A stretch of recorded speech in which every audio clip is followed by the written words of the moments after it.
President Bola Tinubu today met with traditional rulers and he's asked for their help in security, governance, and also reactions of citizens to fuel subsidy removal. He said he is happy his government removed it.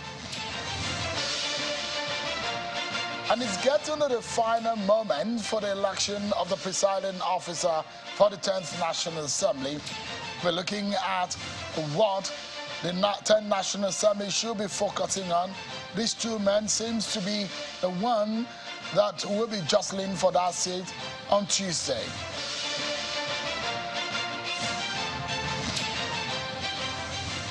Thank you so much, everyone, for joining us. So much activities in the presidential villa in the past days. Since the president assumed office, he's been meeting series of guests at the presidential villa. It was the traditional rulers that he met today, and we'll be bringing you up to speed on what they said, how the meeting went, and what they agreed on. But tonight, we'll be focusing on the situation in Plateau State, the clashes and the violent situation that we're seeing in some areas. Since it's been past years of this kind of clashes and violence that we're seeing in the state. But how is the governor of the state handling these? The new governor, Caleb Mutuang, will be our guest tonight on the program. Yeah, I'll be having a central election, and we'll be looking at all the dimension to the election day, Tuesday, for the 10th National Assembly. So stick around with me, everyone. First, let's check out your political roundup stories.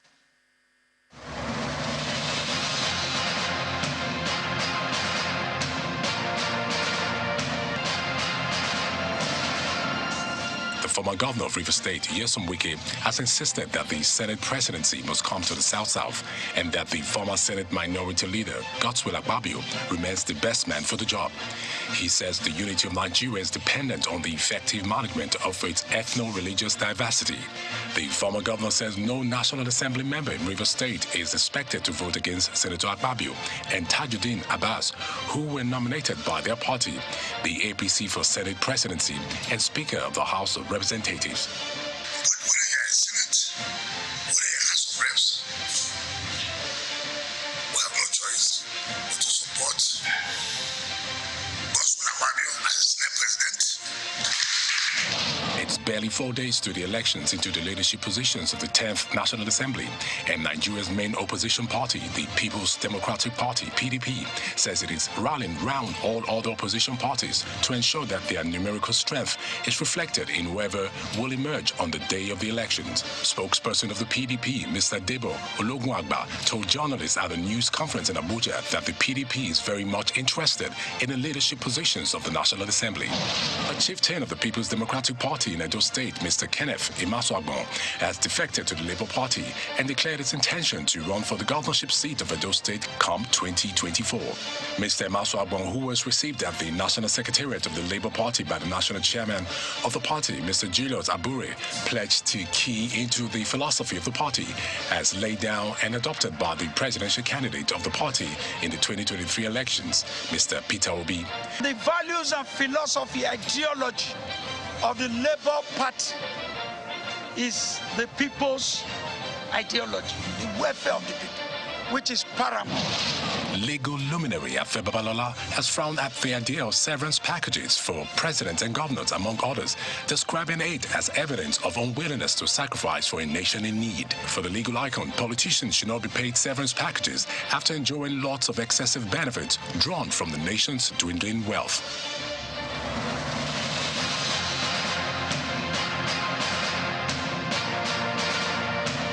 Thank you so much, everyone, for staying with us. We've been seeing a series of meetings with different stakeholders. The President, Bola Tinubu, met with members elected for the 10th National Assembly.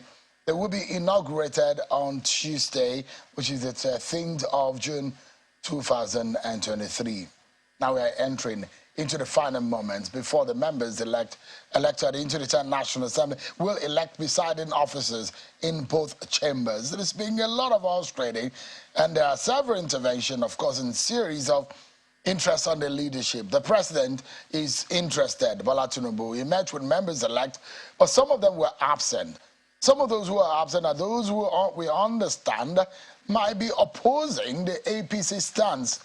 Well, a civil rights organization is also interested. Uriwa is a human rights association of Nigeria, who is opposed the choice of the APC, especially for the Senate President, Senator Godswill Akpabio. They said he is not shown enough capacity for him to get into that office, and they're not confident on his previous performance in public office to handle the enormity of the task of that office.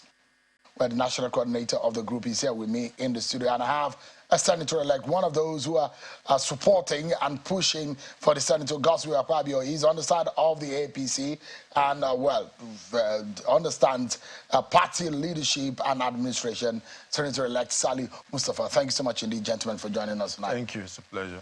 Senator-elect, how is it coming? Well, it's looking good. And final days. Well, everybody is anxious, and the most important thing is for us to get the ball rolling and bring about what we call Project Nigeria. We've won elections, we've campaigned the length and breadth of the country. We're now here in the center as federal legislators. The most important thing is how do we secure, stabilize, and move the country forward by supporting the administration. But you had a meeting with the president yesterday. Yes. How would you describe that meeting? Well, it was a very cordial meeting, and everybody that attended that meeting gave it to President Tinubu. The way and manner he approached the meeting, the way he appealed to the sensibility of everyone in that meeting hall was marvelous.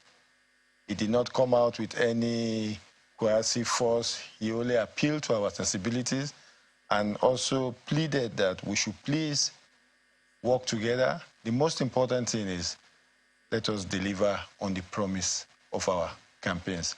Let us deliver on the dividends of democracy to move the country forward. Are you worried that there are opposition despite the intervention of President Tinubu? The party has made its position known, but there are still people who are unhappy. The likes of Senator Ojuzo Kalu, Senator Osita Ezenaso, Senator Abdulaziz Yari, and a number of opposition lawmakers were not at the meeting, and they've shown that they're not going with the decision of the party. You see, as a former party administrator, this was one of the reasons we were always pushing for people to buy into the party manifesto. You see, we have a culture here that people just jump from party A to party B, all in the name of winning elections. If you really believe in the ideology of the party, then you won't get to this stage and be having this disagreement with your party.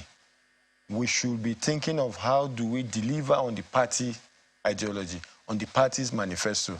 If we are all true members of a party and we believe in it and we have ideological conviction, we will not have this disagreement. Are you saying that those who do not stand or who do not support the party's position are not party men? I'm not saying they are not party men. They are party men, but they don't really have the ideology of this party. When we were forming this party, we had an ideology. And you see, for me, I believe people should sometimes allow consultations to take place. There was enough consultation before the party arrived at this choice. APC as a party, we had a political solution to win election. We've won election. Now the most important thing is to secure and stabilize the country. The question is whether the party did right by the members of the party in the manner in which the party had done it, because there are those who said they were not consulted before the party made that decision. So if you are following the party's position, you first of all ask, was the party doing the right thing? Yes. Has your party done the right thing? Yes, the party has done the right thing, and there was enough consultation. Look, let me quickly remind people, Shehu. Sometimes we don't copy well. The American system we're copying. In America, the head of the Senate is the vice president. Does that make them a rubber stamp Senate? No.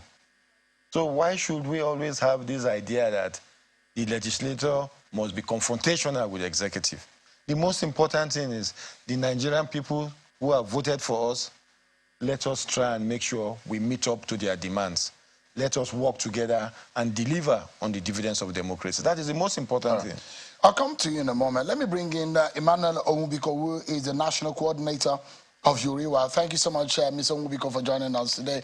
Your organization is interested. I saw your statement on the issue of subsidy. I saw your statement on a few issues. But this one particularly, on the 10th National Assembly leadership politics, seems to have drawn attention. And perhaps the reason why you're invited tonight. Why are you concerned, or what is your own concern with the National Assembly politics? Well, as a Nigerian citizen and as one of the those who participated in the last election, I have a local standard, just like about 8,000 of our registered members of Human Rights Association of Nigeria were interested in not seeing a rubber stamp National Assembly, the type we had in the last 8 years. Ahmed Lawan and the other fellow, Femi Badebemila. One of them, I can vividly remember, said, whatever Mr. President sends to them, they are just going to stamp it because they believe that Mr. President, that is the last president, has the goodwill of the country.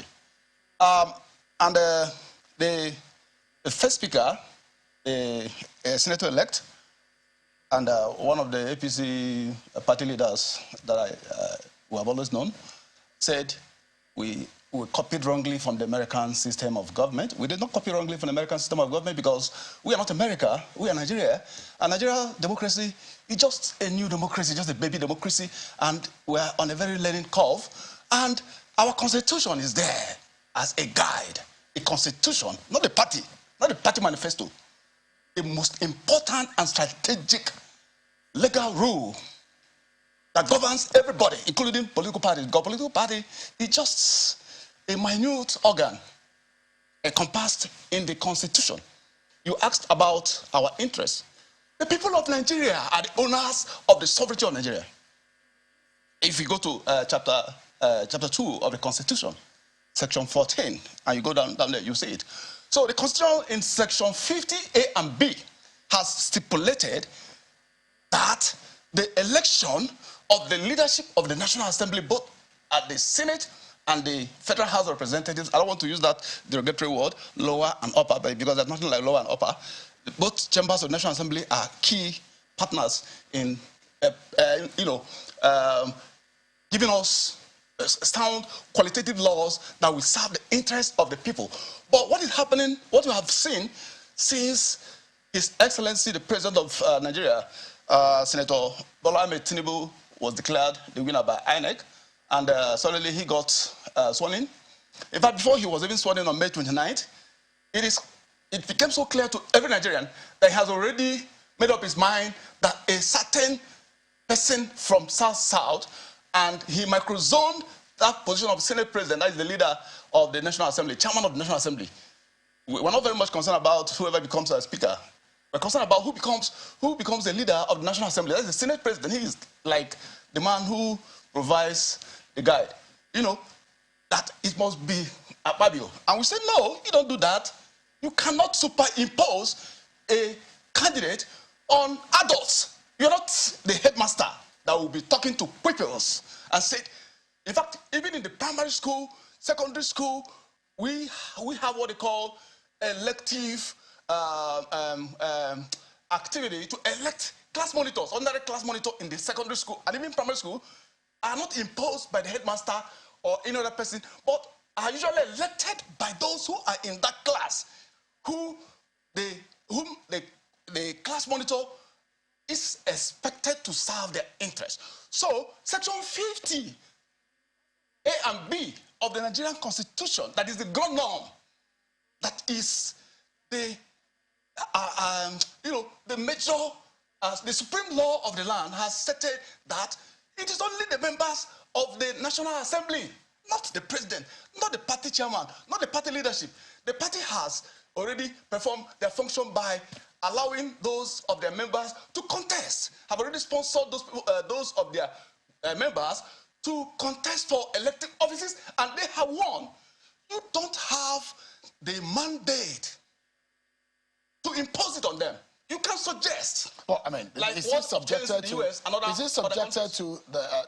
It will be subjected to. So I see the decision of the party in consultation with the president-elect at the time, with the president now, that these are suggestions which will be subjected to an election. They are not. And that's the reason why you think they're not? They're not. Because there are people who are opposed. If you read the story that had just circulated about 30 minutes ago, it says President Tinubu, ex-Governor Yari, in fresh tussle over 10th Senate presidency. There was no consultation. There was no agreement. In fact, the Constitution did not say you have to consult. If you have a copy of the Constitution or you have your Google, you Google it. Section 50A and B of the Constitution says the modality for electing who becomes the Senate President. The Senate President is not superior than any other member of the... But we've seen a situation where the President in the past had said, this is where I'm going, and members on the floor decide to go the other way. Which is the right thing. Which is the right thing to do. Because the President has a right as a citizen of the country. It is not in his place to suggest that this person, and he insists that a particular person or a zone must produce the Senate President. What do you think is right in your own, just a moment, Senator-elect, what would you say is a right thing to do? There are opposition to the position of the party and that of the President and the Vice President on how the leadership of the National Assembly should be. But in your own sense, at Uriwa, what do you sense that should be the right thing to be done? Most Nigerians, not just Uriwa is just a very small NGO, I speak the mind of a lot of Nigerians. And if you read the editorial of The Guardian, that was published like 2 days back, about the kind of intense, they call it that scandalous race to 10th National Assembly leadership. It's only a man who has not lived in this country physically, maybe a man existing in the outer space, that does not know the experiences so many of us had with the rubber stamp Senate and the Federal House of Representatives led by Senator Ahmed Lawan and the other guy, Femi Bajabamila. Ironically, Ahmed Lawan, that is the chief rubber stamp leader of the Senate, is on the other side of the divide. He's now saying, no, Mr. President cannot bring Akpabio as the Senate President. So, I mean, it's very comical. He is the person that President Muhammadu Buhari imposed on the 9th session of the National Assembly, and he kept rubber stamping every request from the president and has led us into debt trap. The kind of debt that Ahmed Lawan and President Muhammadu Buhari has accumulated for every Nigerian from China, from God knows where, won't be repaid in the next 60 years. You particularly, I read you said, you particularly raised a question mark on the capacity of Senator Godswill Akpabio. Yes. Why? Well, we don't have any personal grudge or any personal differences with Akpabio. I don't even know him. If I see him today, maybe because he's always in the papers or on your TVs, I will be able to know him. But we read in the press that the EFCC invited him to appear before them. Not that he's already guilty as accused. Section 36(5), we know that Section 36(5) says a man who is accused of any crime, of committing a crime, alleged crime, is innocent in the eye of the law. But if a man, have I been taken to, has EFCC called me or called the gentleman that is here or called you that you have a case to answer? If a man has been called by the EFCC to provide answers to certain queries regarding how he managed the resources of NDDC as the Minister of National Data, he has to go and give account of what has happened there. Have you been reading what has been happening? It's not only him.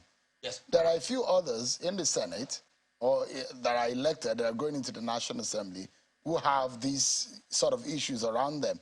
Even Senator Abdulaziz Yari, who is up against in contest with Senator Akpabio, his lawyers have gone to court and asked that an ex parte order so that he's not going to be arrested by any security agency. So either way you look at it, you see that your allegations or your grievance against Senator Akpabio might not be an isolated issue. No, they're not. They're two different things. And by the way, we are not here because of Senator Yari or Senator anything.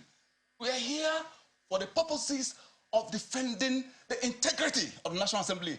The National Assembly is not for my friend who is a senator-elect. He's just privileged to be a senator-elect. Any other person in Worcester Market can be senator-elect if you have the requisite qualification to contest elections. I beg your Any pardon. other person, there are graduates, there are PhD holders in the market. That your marketplace doesn't mean you didn't go to school. Please. So it's not the same. I'm coming, my gentleman. It's not the same thing with Senator Yari's allegation by EFCC that his lawyers have already gone to court to obtain a stay. To obtain a restraining order against the EFCC.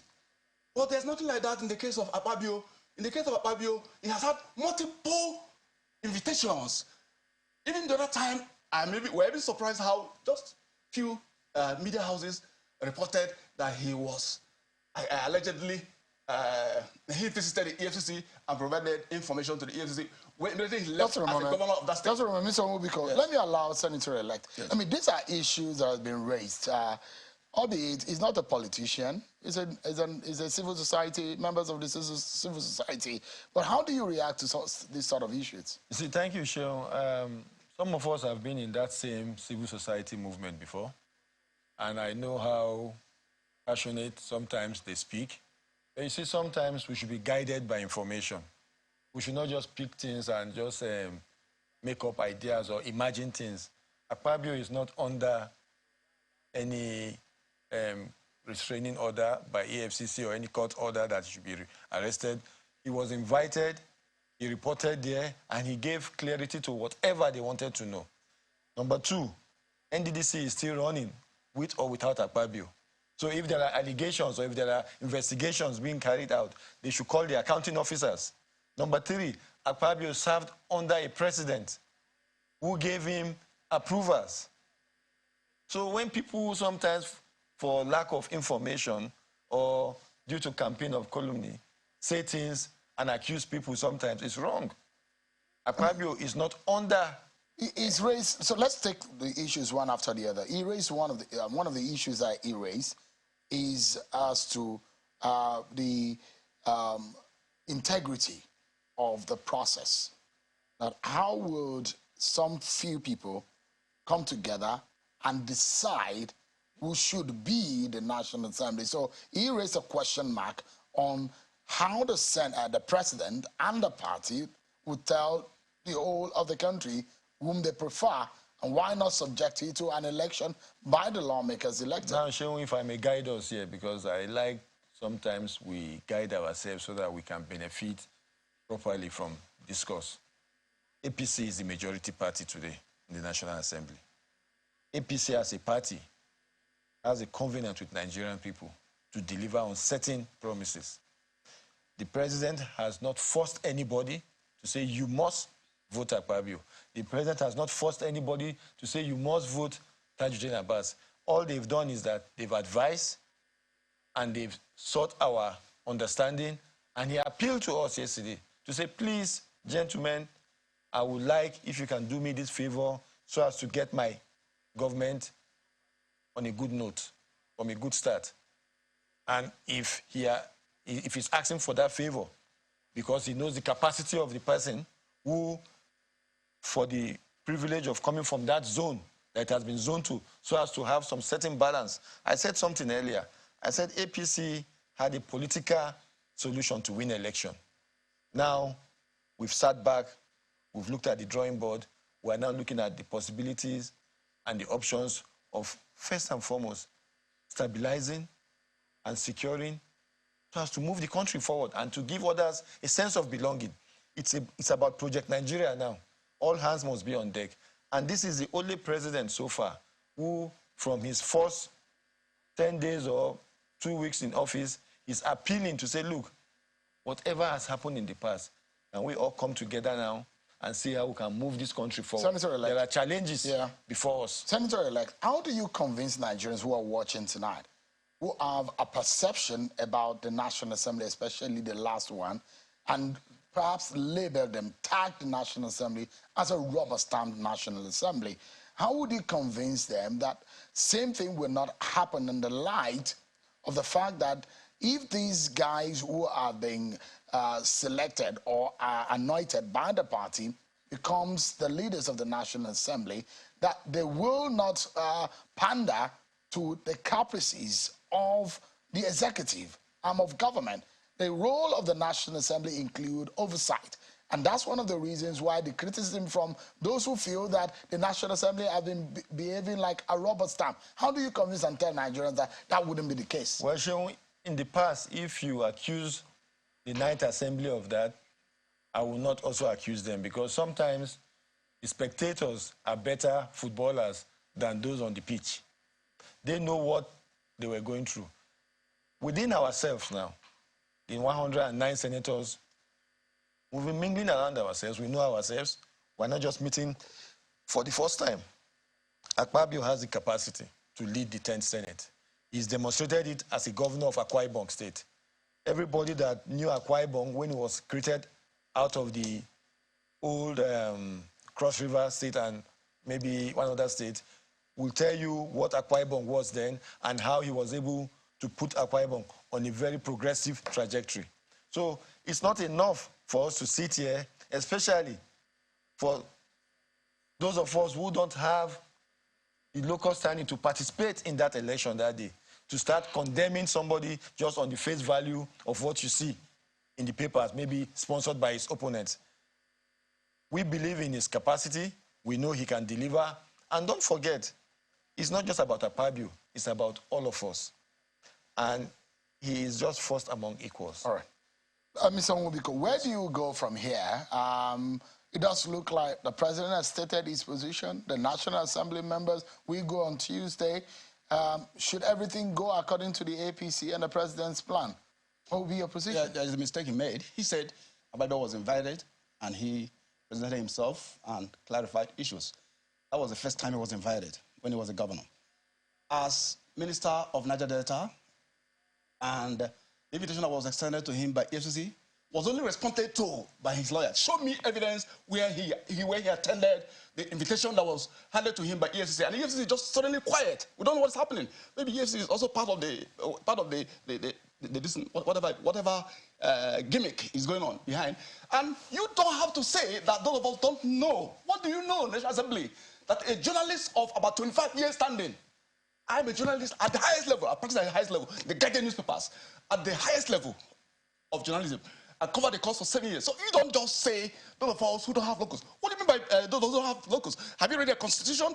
Who owns the sovereignty of Nigeria? The people of Nigeria own the sovereignty of Nigeria. Are you going to cast a vote? Wait, are you going to cast a vote? What is the implication? What is the import? It doesn't matter whether I'm going to vote or not. It doesn't matter. Will Mr. Tinubu vote on that day? So what are you talking about? I'm just like Mr. Tinubu. Has Tinubu forced anybody to vote for us? He has. He has been saying it. He has been. He told you. Language. He told you. He's been in the media. Please, can you tell Nigerians what section 50A and B says? Just for a moment. Section 50A and B. No, just a moment. Just for a moment. I don't want to. This is a conversation. It's a conversation. It's a discourse, so we don't have to. Absolutely. So I wanted to rest your case, Mr. Nwubiko, tonight.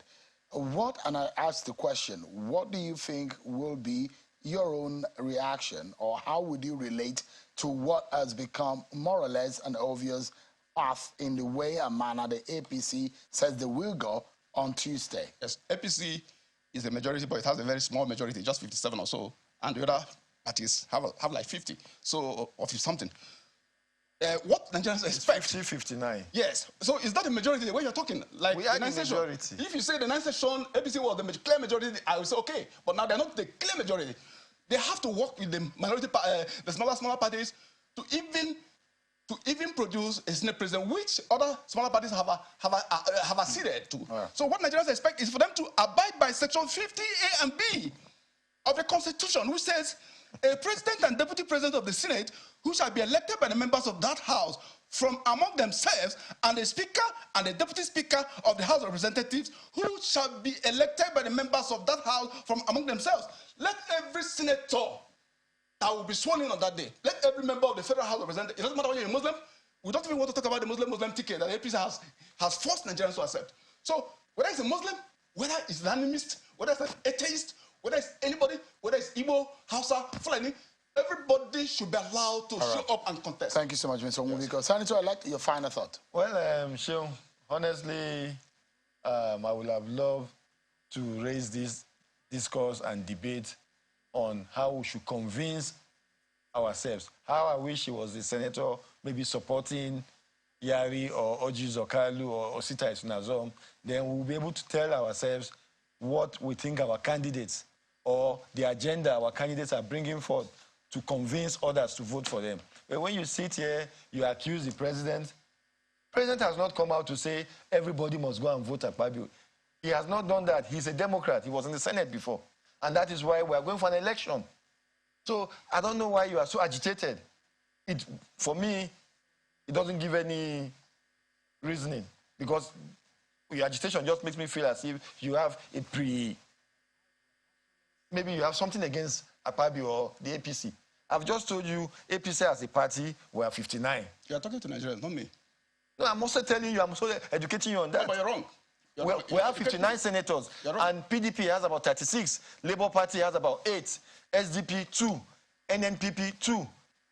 YPP 1. So we still have the majority. Senator, so that we can close now, do you see any possible upset on that day? Well, I hope and I pray my colleagues will see reason in supporting the advice and the plea from Mr. President so as to have a smooth and cordial working relationship both between the executive and the legislature so that we can get the ball rolling immediately. The most important thing is let us deliver our mandates. Senator-elect Saliu Mustafa, thank you so much indeed for your time tonight.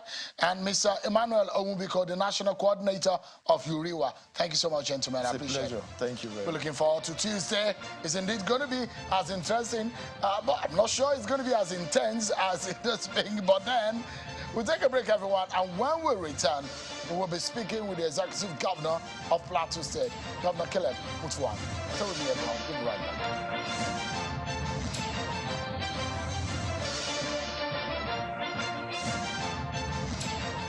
So much everyone for staying with us on the program. President Bola Tinubu today met with traditional rulers from across the country.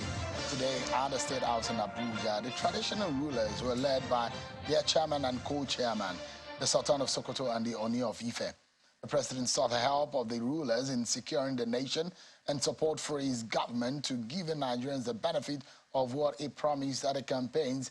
The president spoke on the decision to remove subsidy among several other things. Let me allow you to listen to him. To me, I don't want to move anybody. But the Nigerian project is of paramount importance to me. That's why I'm here.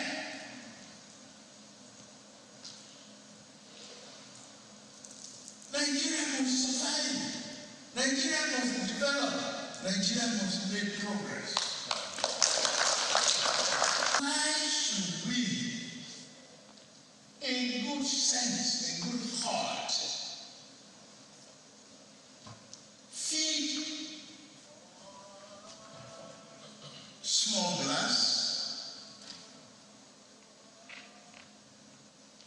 be a Father Christmas to the neighboring country, and even though they say not every day is Christmas.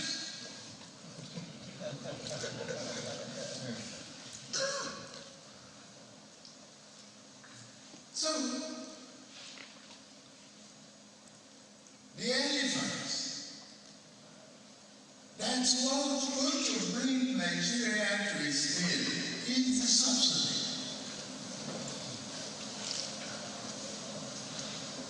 A country that cannot pay salary,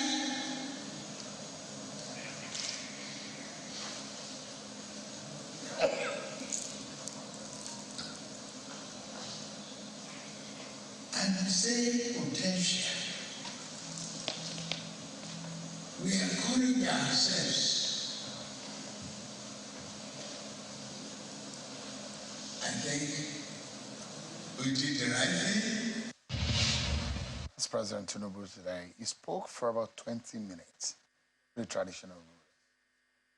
President Tinubu also met with Governor Caleb Mutfwang of Plateau State at the State House in Abuja. The meeting yesterday was held behind closed doors and lasted about an hour. And reason for the meeting was not made public, but it was assumed it touched on security situation in the Plateau, especially the recent wave of attacks in Mango local government area of the state. I have joining me tonight the Executive Governor of Plateau State, Governor Caleb Mutuwang. Thank you so much, Your Excellency, for joining us. Thank you, Shaun. Good evening, Nigerians. Your meeting with the president, how did it go? Fantastic meeting. I was privileged and honored to have a meeting with Mr. President at very short notice. Like you rightly said, the meeting centered around the challenges of security in the Plateau. And I found Mr. President full of listening ears, full of determination to deal with the issues. And I think it's going to be a welcome change.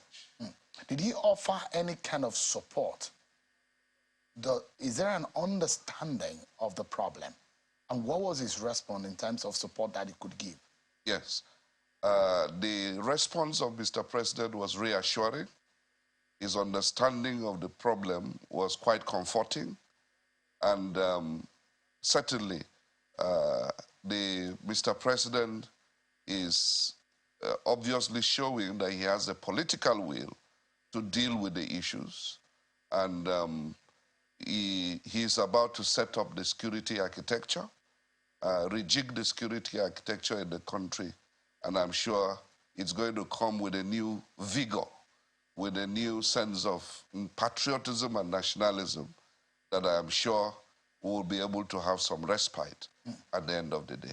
I'll come into your own view, I mean, as a chief executive yourself of a state, and what your own advice would be to the chief executive of Nigeria, which is the president, because there are a lot of anticipation, and those who think that there are paths that the president should go and a path that he should not go. I'll come to that in a moment. Thank you. From your own point of view, as the governor of Plateau State, what did you identify as the problem? Yes, Shaun, it's been a problem that has built up over the years and has become a sort of a vicious cycle. The first fundamental issue is that there is the breakdown of trust, both intra-communities and inter-communities, which open the flanks for, of course, eventually non-state actors who have the weapons of violence to come into the situation and have further escalated the situation. And therefore, we are having a situation now where a lot of people who we are yet to fully identify are coming into the fray. So there's a lot of attacks and reprisals, attacks and counterattacks, but by and large, we're seeing a pattern that is emerging. In Plateau State, I can tell you that 80% of the situation is pure genocide simplicity. Against the people of the Plateau? Against the people of Plateau. Who are these people? Well, the people say they are foreign mercenaries. Communities report to us where they see people dressed in black clothes with hood, coming in their hundreds, sometimes 3 on a motorbike, and you could find 50 motorbikes at a stretch or even more. And they come, attack, and they run away. A few that have been caught cannot even speak any Nigerian language. And so the question we've been asking, who sent them? Who called for them? Even assuming that there was a crisis in that community between, say, a herder and a farmer, who called for help from these foreign mercenaries? These are questions the security agencies must help us to unravel. So, I mean, and I'd like to know, are there a certain community that is being targeted, or, I mean, over the years? I mean, from your own point of view, you're being a local government chairman, so you have a local intelligence and understanding of what the problem is. There a group of people that are precisely targeted of these attacks, in these whole attacks? Yes. Over the years, the attacks have varied from local government to local government, but I will tell you that largely concentrated in the northern part of Plateau State. And but in the last 1 month, strangely and somewhat coincidentally, it has shifted to the local government, my own local government, which is Mangu local government, and the local government where my deputy is from, which is Riom. They have been under intense siege, as it were. You think that this is targeted? It's difficult to say no to that proposition because Mangu has been in Hausa, they call it Tudundasira. That means it is a safe place to be. And then suddenly, without any provocation, it has come under such intense barrage of foreign attacks. And therefore, we begin to ask, why Mangu at this point? And now Riom. And now Riom at this point. You understand that 4 people were killed a few days ago. Last night, 4 people were killed in Mangu local government. In conservatively shown, I'll put it that in the last 3 weeks, we have buried not less than 150 people. In Plateau State alone? In Mangu local government. In Mangu local government. And as I'm talking to you, we have not less than 30,000 people scattered in various IDP camps that we are having to deal with now. How many communities are people deserted? Do you have an idea? As in the immediate attacks, we certainly have something close to 12 to 15 communities that have been attacked and displaced. But I can tell you that overall, on the plateau, even before I emerged as governor, we had 64 communities that had been taken over and even renamed from the traditional names of those communities. So is this a case of genocide and land grabbing? It is difficult to say no to that understanding. Genocide is an intentional act to wipe out a certain group of people. Absolutely. So why would these people come and want to wipe a group of people? Have they been a threat to them, or what exactly is going on? Sheun, Plateau is a beautiful land. Plateau is God's gift to mankind. You need to take a tour of Plateau, you see the beauty of the land. And suddenly, I think the land has become in contention. It is not about whether the land is enough to contain everybody. It is greed, wanting to take over and to have dominion over the land. Are these areas grazing areas that are in contention? No, they are farming lands. They are farming lands. Traditionally, what had happened... They are also lush. Yes, they are very grazing. lush. They are very lush. But traditionally, the understanding between farmers and herders is that during the farming season, the herders don't touch the farms. And we had mechanisms in place where when cows stray into farms, there's a community arrangement that these issues are settled. But this is beyond that. You know, when you come and even prevent people from farming, and you take it over with cows, and then it becomes questionable. What is the motive? I mean, speaking with a few people, they said, look, they can identify the problem or the attraction of these invaders and attackers to 2 things: mining activities and the fertility of the land on the plateau. Absolutely. Because I can tell you that the Directorate of State Security, the DSS, has battled terrorism in some parts of Plateau in the last 1 year plus, getting to 2. And the only reason we can fathom where those terrorists came in and to occupy that land in Kanam, in Wase, is because of the presence of mineral deposits. And is also part of the Bauchi Gombe Trough, where oil has been discovered. So, yes, there is a direct correlation between insurgency, terrorism, and natural wealth. Because when we wonder how these number of people, the invaders who come into the communities, they will do the attack and they leave, and they are unstopped, unchecked, and they do it over and over and over again. Very well. There certainly, sometimes painfully, Sheun, I must tell you, sometimes painfully, there's some bit of collusion from some of the security agencies. So there have been those allegations, because for them to have a field day unchallenged. But that's why I told you in the last 1 year plus, the DSS has done a fantastic job on the plateau in trying to repel some of these terrorists. And I'd like to ask you, you are in charge now. You have the responsibility. The liabilities are on the land. The question is now between you, who is the leader of the people, the governor, the security, the man in charge of security of Plateau State, and against these invaders. Are you resolved to use any measure whatsoever to stop these people? Yes, Shaun, the determination and resolve is absolutely there. But again, you know that our security architecture places a limitation on us. That's why I had to approach Mr. President for a new approach to the issue. Constitutionally, the security agencies are under Mr. President, and there's a limit to which I can give them directives.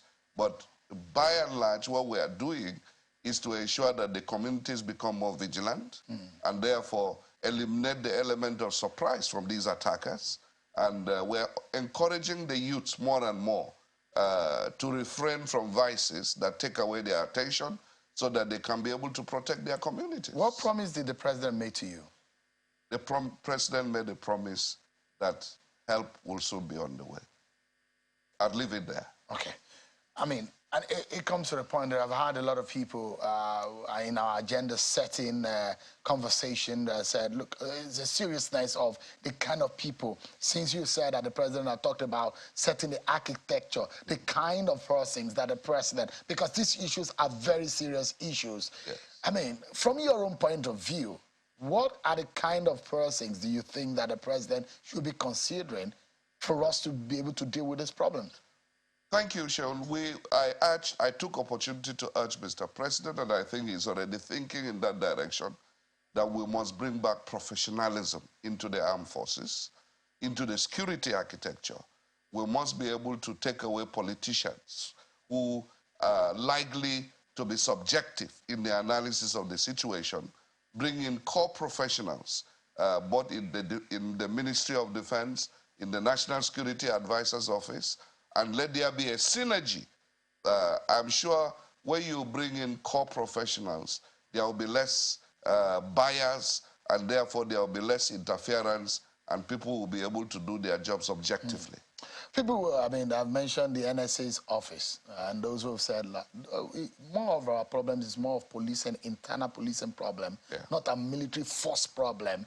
I mean, the caliber of person they said it has to be at the very top. What did he tell the president about? I can tell you, Shaun, that we are blessed with professionals in every arm of the security architecture. The president must identify people who have been suppressed in some of those organizations because they do not have any godfather, and therefore must be able to allow them to come up and do the job to which they have sworn to do to protect the nation. My final questions to you, I know you're a Christian, so you probably will. Did you see the video of Governor El-Rufai, former Governor El-Rufai, which was interpreted as to the issue of religion and ICE being used in politics? A lot of reactions have gone to that. Did you see that video? I listened to the video clip, and I hope Governor El-Rufai, whom I hold in very high esteem, would one day explain to Nigerians the context in which he said those things. I'll give him the benefit of the doubt that he does not mean to cause a conflagration in this country. I therefore want to use the opportunity to call on leaders across the nation. This is the time for nation building. This is a time for bipartisanship. This is a time for us to be able to speak like statesmen. And I'm glad when the president addressed the governors, he spoke like a statesman. And I believe that this is a time that every leader must find the statesman in him and make sure that we are able to advocate peaceful coexistence in this country so that Nigeria can develop at the pace it was meant to develop. Governor Caleb Mutfwang, it's a pleasure having you. Thank you, hopefully, when things improve and how things progress in the Plateau, kindly please reach out so that we can let Nigerians know what you're doing there. Thank you so much, and I wish you the very best. Thank you, Shaun. Thank you so much. Thank you, Nigeria. I appreciate it. God bless. Well, interesting dynamics happening, especially with the meetings in the presidential villa today. A former governor of Kano State, two former governors of Kano State were at the villa today to see President Bola Tinubu. One is Senator Rabiu Kwankwaso, who was the presidential candidate of the NNPP, and now the immediate past governor of Kano State, Governor Umaru Abdullahi Ganduje, was also there. But The governor, former Governor Ganduye, said he hoped that he knows that Senator Kwankwaso was in the building, and if he met him, he said he was going to do something. I'll allow you to listen to him, what he said he was going to do to Senator Kwankwaso if he met him face to face. If we cannot respect what a previous government has done, to consider it illegal without going through due process, how can we administer public like that? So these are the issues with the cliff. It's not a hearsay. We have the thing going on. People are abusing the government now. Those who can speak Hausa, you can put the clip for you to hear what they are saying. And unfortunately, some of their members have even... Well, it didn't quite get to that point. I'm very sure that you will see. But I mean, quoting him, he was said to say, I know he's in the building, but we have not met. Probably, if we met, maybe I could have slapped him. I hope that did not happen. That's how we draw the curtains of the program tonight. Thank you so much indeed, everyone, for watching. I'm Sean Wakimale. I'll see you on Sunday at 8 p.m. Have a wonderful weekend.